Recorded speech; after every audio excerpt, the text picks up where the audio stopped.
So this is gonna probably be my last video. I'm gonna go turn myself in to see what's going on. They talking about I'm a fugitive. So they just raided all my houses. South LA crime boss Eugene Big U Henley is now in custody. Authorities say he ran a mafia-like organization while masquerading as a music mogul and gang peacemaker. Big U's world turned upside down when he finally surrendered to federal authorities on sweeping RICO charges. Whispers swirled that someone inside snitched. All signs point to Wack100. When they raided my houses and my property, they was asking about Wack. Wack, loose cannon, 600, and this internet stuff. All of y'all filed. At what point did you give the 60 gun, Wack100? Out of all this, back by I said I wasn't gonna say nothing. At what point did you get the 60 guns? Because we didn't have events. Wack100 got we not put on him. And this is his town. What began as street tension now smells like a federal setup. The Rollin 60s are reportedly furious, and one name keeps coming up: Wack100. Now from jail, Big U is speaking out and the message is clear. This isn't over. If Wack thought his clubhouse clout kept him safe, I know because we ran it on Clubhouse. he might need to think twice. Let's break this expose down step by step. Chapter 1. The beef that never died. The tension between Big U and Wack100 is not your average hip-hop disagreement. This beef is deep-rooted, personal, and wrapped in decades of real street politics, business betrayals, and reputational warfare. Long before the world heard a peep about it, the friction was already there, hidden beneath handshakes, partnerships, and mutual alliances within the Los Angeles gang intervention community and the rap industry. Here go the problem. Man, the mama been on TikTok, the daddy been on TikTok, on the internet. I haven't seen that. The mother, the sister, I know because we ran it on Clubhouse. But things began unraveling publicly in early 2021 when Wack100, real name Cash Jones, took to Clubhouse, the audio-only social app that became a digital coliseum for hip-hop's loudest personalities. Wack used the platform like a flamethrower, going after Tekashi 6ix9ine, 21 Savage, Meek Mill, and even Nipsey Hussle's legacy, but it was his comments about Eugene Big U Henley, the OG Rollin 60s Crip and former death row security chief turned community peacekeeper, that drew serious attention in the streets of South Central LA. During one particularly heated Clubhouse session in February 2021, Wack started dropping subliminals that didn't go unnoticed. He insinuated that Big U wasn't active in the streets anymore, that he was more of a corporate figurehead than a shot caller. "Ain't nobody scared of Big U no more," Wack allegedly said in one room. Though he didn't always mention Big U's name directly, it was clear to anyone from Crenshaw, Slauson, or the city's west side who he was referring to. That moment ignited the fuse. For context, Big U had spent the previous decade building a reputation not just as a Rollin 60s OG, but as a community advocate. He ran Developing Options, a nonprofit focused on curbing gang violence and providing support for at-risk youth in LA. His relationships with LAPD officials, politicians, and even entertainment executives made him a bridge between the hood and the system. But those same relationships didn't sit well with everyone. Wack100, who manages artists like The Game and had close ties to Cash Money West, always portrayed himself as someone who kept it real. And when Wack spoke, he did so with zero filter.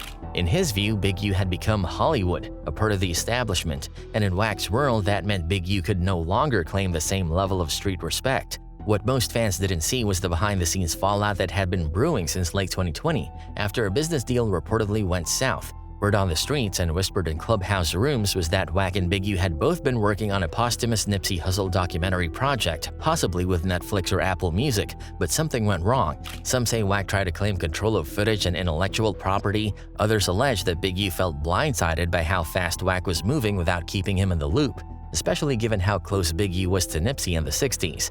By March 2021, Wack was outright questioning Nipsey Hussle's legacy in public. He claimed Nipsey wasn't a legend and hinted at footage that could damage his image. Big U, who had been a mentor and protector to Nipsey since his teen years in Crenshaw, was reportedly livid but didn't respond publicly. That silence made Wack louder, and in the world of LA politics, silence can be perceived as either strategic restraint or weakness. Everybody know Big U and Nipsey had an argument, homie. Everybody know Big U was shaking Nipsey Hussle down, making him pay protection fee, sorta. Nipsey Hussle got smart and said, I don't want to pay you $20,000 a month no more. The situation got messier when audio leaked in late 2021 of Wack accusing Big U of trying to extort Nipsey Hussle's family allegedly through negotiations over unreleased content and estate rights. The audio surfaced during Wack's ongoing feud with Hassan Campbell, a YouTuber who exposed the tape after a conversation between him and Wack turned sour. In the leaked conversation, Wack can be heard alleging that Big U was positioning himself to profit off of Nipsey's name behind the scenes, even while pretending to protect his legacy in public. That was the turning point. Within days, whispers turned into digital warfare. OGs from different sets across LA, Compton, Inglewood, and Watts began taking sides. Some stood behind Big U, recognizing him as a real street vet who had earned his peacekeeping stripes. Others sided with Wack, calling him the only one bold enough to say what others were afraid to. What made it worse, both men were affiliated with different factions, Big U with the Rollin 60s neighborhood Crips and Wack100 with Piru Bloods. This wasn't just social media beef, it was dangerously close to reigniting long-dormant street tension. Even insiders from the hip-hop community like Glasses Malone, Bosco 100, and Charleston White weighed in, some criticizing Wack for being messy and exploiting pain for clout, while others questioned Big U's silence and past dealings. The distrust only grew when Big U finally broke his silence during a rare interview in 2022 with a Check-In podcast, where he lightly addressed the situation. In the interview, Big U said, "Some people talk for likes, others build legacies in silence. I don't do this internet shit. I'm from the soil." But that calm tone didn't stop the storm, especially when the game, Wack's Artist, was seen on multiple platforms aligning with Wack's narrative. And when Nipsey's brother, Black Sam, reportedly cut ties with both Big U and Wack, it only fueled rumors that there was more to the beef than met the eye. To this day, many in LA believe the fallout over Nipsey's legacy, combined with old street politics, botched business, and ego wars, is what truly tore Big U and Wack100 apart. And though no bullets were fired, the wounds were felt across Lawson Avenue, Compton's Rosecrans, and the hallways of Clubhouse, where digital assassinations continued. Because in the City of Angels, respect is currency, and when it comes to Big U and Wack100, both men are still fighting to protect what little of it they believe they still own. Chapter 2: The RICO Takedown. By the time 2024 rolled around, the streets of Los Angeles were already buzzing with quiet warnings and cryptic whispers. Something big was coming, something federal, and then it hit like a hammer through concrete. Eugene Big U Henley, the former Rollin 60s OG turned nonprofit leader, had officially surrendered to federal authorities. So this is gonna probably be my last video. I'm gonna go turn myself in to see what's going on. They talking about I'm a fugitive, so they just raided all my houses.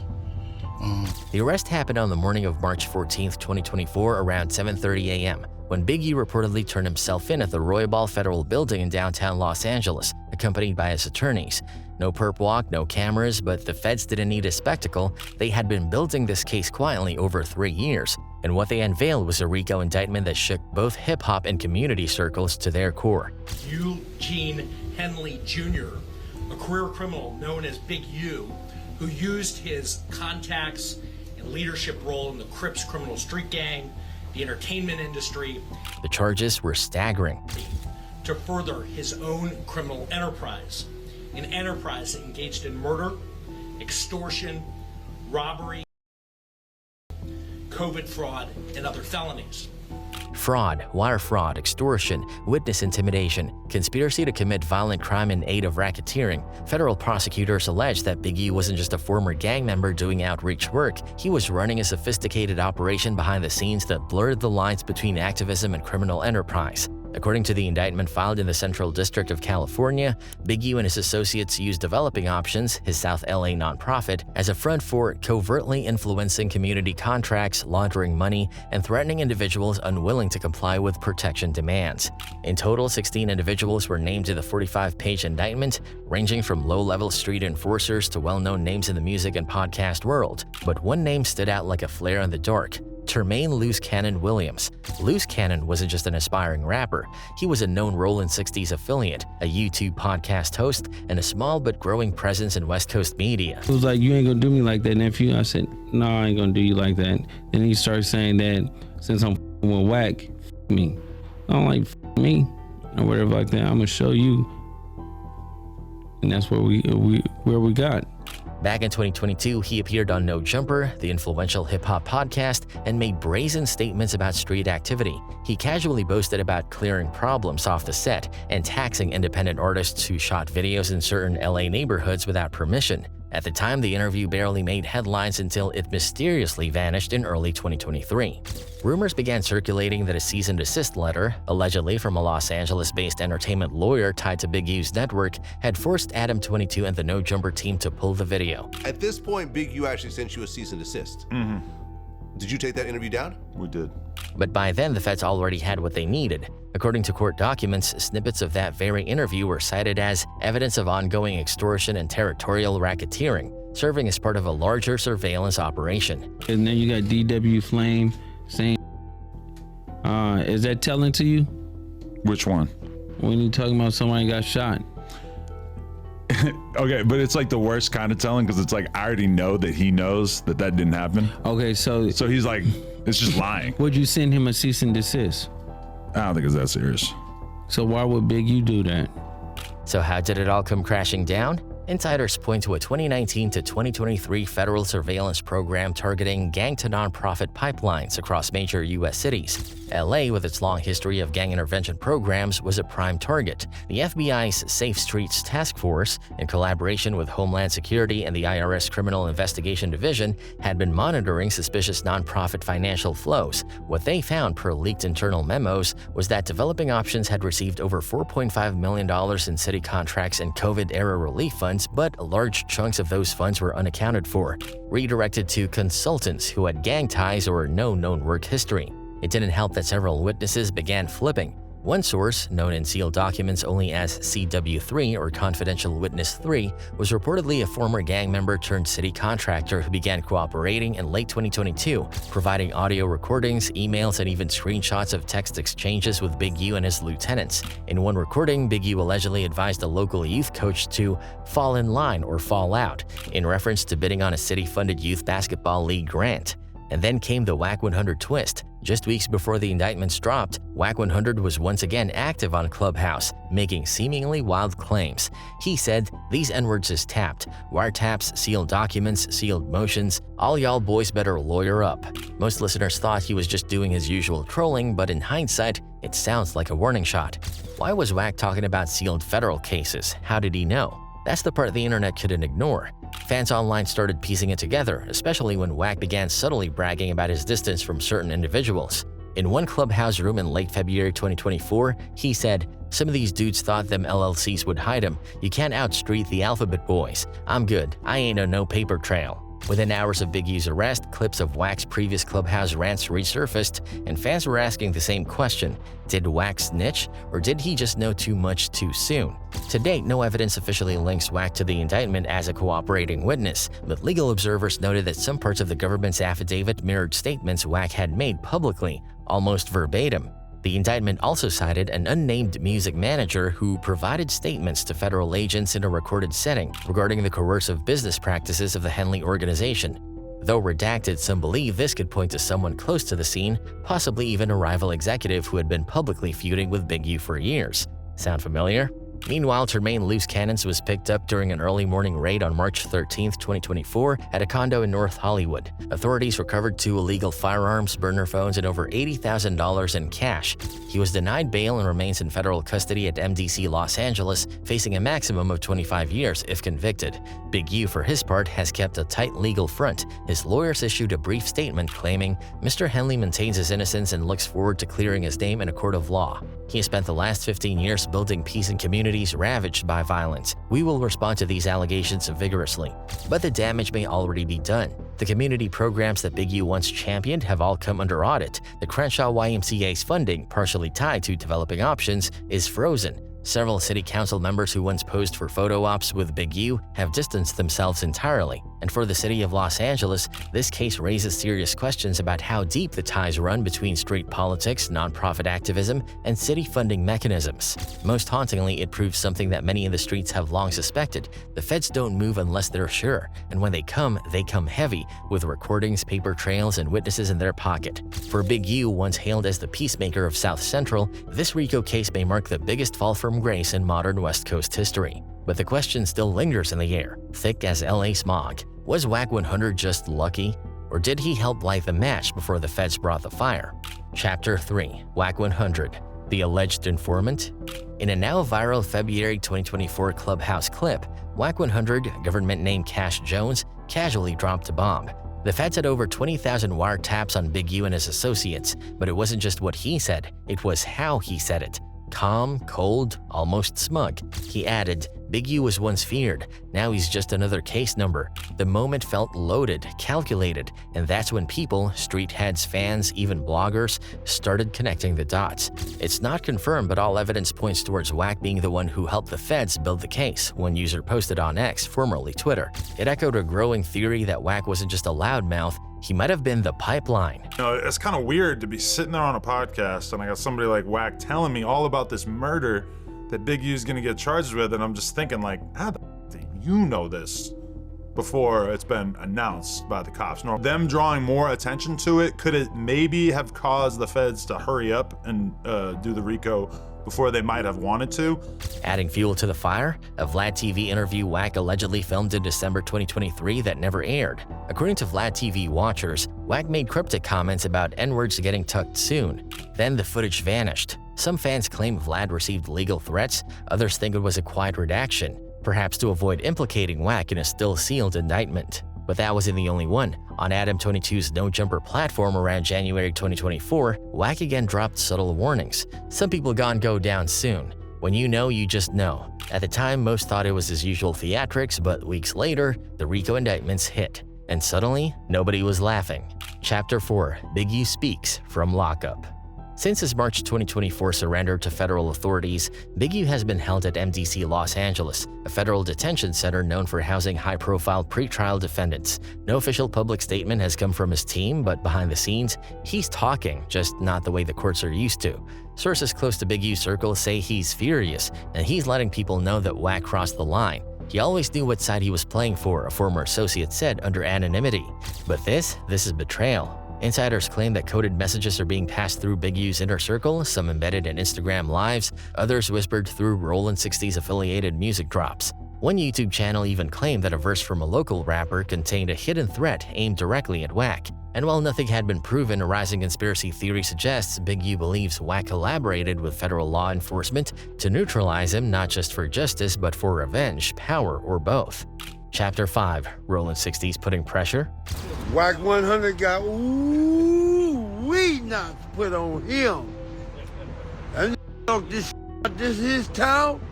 By April 2024, unconfirmed reports started circulating that members of the Rollin 60's Crips were actively putting pressure on Wack100. A YouTube video titled Why Big U's Goons Are Hunting for Wack100, posted by Street Realities TV on May 6, 2024, racked up over 100K views in 48 hours. In the clip, a masked man, allegedly an X60's affiliate, warned, "This ain't no rap beef, Wack knows what time it is." The comments section exploded. One chilling post read, "Wack better stay inside, the streets don't forget." While there's no direct threat on record, the shift in tone is undeniable. Former allies are going quiet, no more shoutouts, no more appearances at events in South Central, Inglewood, or even San Pedro. In LA street culture, silence is pressure, and Wack feels it. Chapter 6, Who's Still Loyal to Big U? Even from behind bars, Big U's name still rings bells. From incarcerated OGs in Pelican Bay to younger soldiers on the streets of Crenshaw, his influence remains active. That's why many believe Wack, despite his digital chest thumping, has been moving differently. Wack recently canceled a live podcast appearance in LA, citing security concerns. He's also noticeably skipped Rolling Loud California despite having 2 artists booked. Even some rapper affiliates once connected to both men are distancing themselves.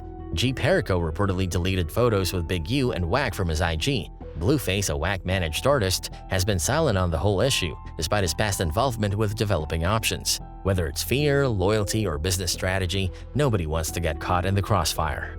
Chapter 7, Past Sins Catching Up. Let's not forget, Wack100 always thrived on controversy. From leaking Nipsey Hussle audio to sparring with 21 Savage to broadcasting Tekashi 6ix9ine's comeback, he's used beef as a brand. But this time feels different, because this time the blowback isn't just online.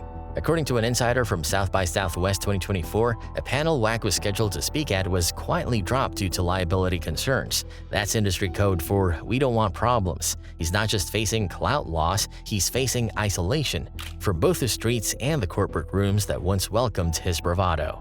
Chapter 8, A History of Checking In and Control.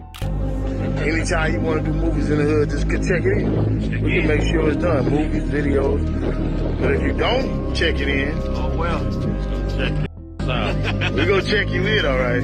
We're going to check in all of your equipment. For years, Big U enforced an unofficial rule. Rappers must check in when entering Los Angeles. A courtesy, a warning, a protective measure, or, depending who you ask, a tax. When PNB Rock was tragically gunned down at Roscoe's Chicken and Waffles in South LA on September 12, 2022, the streets whispered that he had refused to check in. Approached them with a firearm and demanded the victim's property. Quando Rondo faced a similar scare in August 2022 when he was ambushed at a gas station near Beverly Grove. But they don't really with us until it's a problem. Then they call him. Like Quando Rondo. You can't call me when the fire hot. You didn't with me before that. Wack100 publicly mocked the check-in culture. He even said during a 2023 Clubhouse session, a grown man don't need permission to land somewhere. Now fans wonder if that defiance was just another reason why Big U might have wanted him out of the way, not just a disrespect but a direct challenge to his legacy. Chapter 9, The $1 Million Nonprofit Scheme. The RICO case against Big U isn't just about street politics, it's also about money, lots of it. Between 2017 and 2022, his nonprofit Developing Options received more than $2.3 million from a combination of city-funded initiatives like GRYD, or Gang Reduction in Youth Development, and celebrity donations. Names like Draymond Green, Shaquille O'Neal, and even Jamie Foxx had once supported the cause, believing it was keeping kids off the streets. But according to the federal indictment, much of that money never reached the community. Instead, it allegedly funded luxury trips to Miami, private events at LA rooftops, and shell LLCs registered under associates' names, including one tied to a luxury car rental service based in Inglewood. Even worse, the indictment claims certain donations were used to silence potential whistleblowers, essentially turning a nonprofit into a hush fund. Now donors are distancing themselves, audits have begun, and LA officials have frozen pending funds tied to Big U's programs. Chapter 10. So what's next for Wack100? With Big U's trial date set for late 2025 and more sealed indictments rumored to be coming, Wack100 is staying loud but moving cautious. In an Instagram live from May 2024, he defended himself. "They are blaming me because I speak facts. I ain't no rat. If I was, I'd be in protective custody." But fans aren't buying it. He's noticeably dodging interviews he once ran toward. No new Clubhouse explosions, no jumper pop-ins. Even his usually frequent Instagram rants have slowed. Because when the Rollin 60s start whispering, you listen. And when Big U sends messages from behind federal walls, you really listen. Because in LA, power isn't just about who's loudest, it's about who the streets respect the most. And right now, that respect is shifting. With Wack100's name all over conspiracy threads, YouTube exposés, and whispers in the streets, it's clear something big is brewing. Whether or not he really helped the feds or just talked too much, Wack100's life may never be the same. And Big U, if his people are as loyal as the streets claim, then Wack better do more than talk. Because in this game, one wrong word can be your last. And all eyes are watching how this one ends.